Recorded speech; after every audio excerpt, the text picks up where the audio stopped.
इंसान जितना एजुकेट होता जा रहा है उतना ही हफ्सी होता जा रहा है। जितना उसको पढ़ाया जा रहा है उतनी ही संस्कार भूला जा रहा है। दुनियावी तालीम हम उसको देते हैं, लेकिन हम संस्कार देना भूल जाते हैं।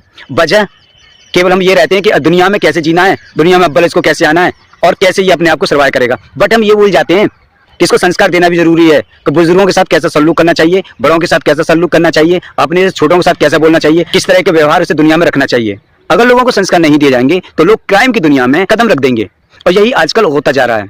आपने बहुत सारी स्टोरी देखी है, बहुत सारी न्यूज आप देख रहे होंगे, बहुत सारी क्राइम स्टोरी पढ़ रहे होंगे जिसमें सगे माँ और बेटा आपस में सेक्स संबंध बनाते हैं, बाप बेटी आपस में सेक्स संबंध बनाती हैं, सगे भाई बहन संबंध बनाते हैं, कजन संबंध बनाते हैं। दुनिया में सबसे ज्यादा जो पवित्र रिश्ते माने जाते हैं वही आजकल सेक्स संबंध बनाते हैं। सो आज की जो क्राइम घटना है वो भी सेक्स संबंध को लेकर ही है। सो हेलो, नमस्कार, आदाब, सत श्री अकाल, कैसे हैं आप सब। मैं सान स्टार हाजिर हूँ फिर से एक और नई क्राइम स्टोरी के साथ में। दोस्तों, आज की जो कहानी है वो प्रयागराज से है। प्रयागराज जो पहले इलाहाबाद के नाम से जाना जाता था।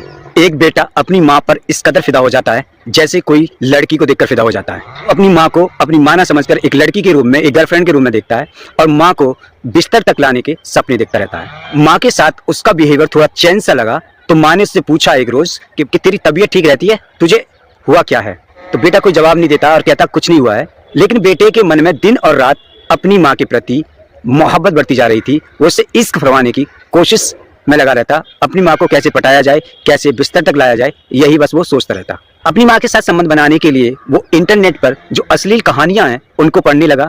इंटरनेट पर अपनी माँ को पटाने के तरीके सोचने लगा। अपनी माँ को अपनी दोस्त, अपनी गर्लफ्रेंड बनाने के तरीके खोजने लगा। धीरे धीरे करके इंटरनेट पर जो बताया जाता उनको अप्लाई करने लगा। इंटरनेट पर अश्लील कहानी पढ़ने से ऐसा लगता है कि सब काम बड़े आसान होते, लेकिन रियल लाइफ में करने से काम बड़े ही मुश्किल होते। रियल लाइफ में आप कामों को आसानी से नहीं कर सकते और यही वजह है वो अप्लाई करने की कोशिश करता और उसका काम नहीं बन पाता था।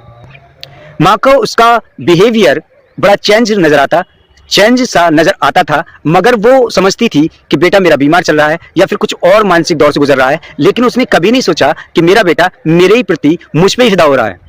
उस लड़के की माँ जो देखने में बेहद ही खूबसूरत थी, इसलिए वो अपनी माँ पर फिदा था। बहुत सारी ट्रिक यूज कर चुका और किसी भी ट्रिक से उस पर कोई असर ही नहीं हुआ। जो भी ट्रिक उसने अप्लाई करी सब बेकार चली गई। फिर वो अपनी माँ को अकेले में पाने की कोशिश करने लगा। एक रोज घर पर कोई नहीं था, दोनों माँ बेटा घर पे थे। एक रोज घर पर कोई नहीं था, दोनों माँ बेटा घर पर थे। उस दिन बेटे के मन में अनोखी खुशी थी। वो मन ही मन बहुत खुश हो रहा था और उसने सोचा आज मौका मिलेगा अपनी माँ के साथ संबंध बनाने का। वो मौके की तलाश में तो था ही, आज उसे मौका मिला। वो शाम के वक्त मेडिसिन की दुकान पे जाता है, नींद की गोली लेकर आता है और डिनर में अपनी माँ को खिला देता है। माँ डिनर करने के बाद उसको नींद आने लगती है। वो सोने के लिए अपने कमरे में चली जाती है। उसके बाद उसका बेटा उसे टटोलने की कोशिश करता है, जगाने की कोशिश करता है, लेकिन माँ नहीं जाग पाती है। जब माँ को खूब जगाने की कोशिश करता है और माँ नहीं जागती है, उसके बाद वो ऊपर के बटन खोलकर अपनी माँ के स्तनों के साथ खेलना शुरू करता है और उसके बाद माँ की धोती को ऊपर करता है और उनके साथ संबंध बनाना स्टार्ट कर देता है। माँ जब कि बेहोशी की हालत में होती है, उसे कुछ पता ना होता है और वो बड़ा खुश होता है अपनी माँ के साथ संबंध बना के। और माँ के साथ संबंध बना के फिर उसके कपड़े वो ठीक ठाक कर देता है और वापस आके सो जाता है। सुबह को माँ जागती है, उसे थकान सी महसूस होती है पर उसे पता नहीं चलता उसके साथ हुआ क्या है, एक्चुअली में क्या हुआ है, किसने क्या किया है। वो नॉर्मल होकर अपने खाना वाना बनाती है, सुबह की नाश्ता वास्ता तैयार करती है और अपने बेटे को जगाती है और वही रोजमर्रा के जो काम होते हैं करती है।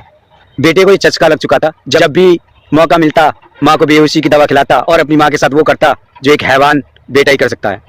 धीरे करके सब चल रहा था। एक दिन बेटा अपनी माँ के साथ ये करतूत कर रहा था। शायद माँ को उसकी करतूतों की पता चल गई थी। माँ ने बेहोशी का नाटक किया और जब वो अपनी माँ के साथ ये सब कर रहा था तब माँ अपनी आंखें खोल देती है और उसमें वो मार लगाती है। एक माँ को जो करना चाहिए था वो उसके साथ सलूक करती है। माँ बेटे की सारी करतूत अपने पति को बताती है। पति पुलिस को कॉल करता है, पुलिस आती है, बेटे को अरेस्ट करती है और उसको जेल में भेज देती है। दोस्तों, आज के जमाने में इंटरनेट वो हमारे लिए दुविधा बन चुका है कि हमारे रिश्ते नाते सब जो संस्कार हम भूल रहे हैं ना वो इंटरनेट के जरिए भूल रहे हैं। जितना हम तरक्की की दौर में जा रहे हैं उतनी हम संस्कारों से बहुत पीछे हो जा रहे हैं। जानवर जैसा सलूक करने लगे हम इंसानों के साथ में। सो आपको आज की क्राइम स्टोरी कैसी लगी हमें कमेंट करके बताइएगा। अच्छी लगी तो लाइक शेयर कमेंट करें। मिलते हैं अगली क्राइम स्टोरी में, तब तक के लिए चाहते हैं इजाजत। खुश रहें, खुशहाल।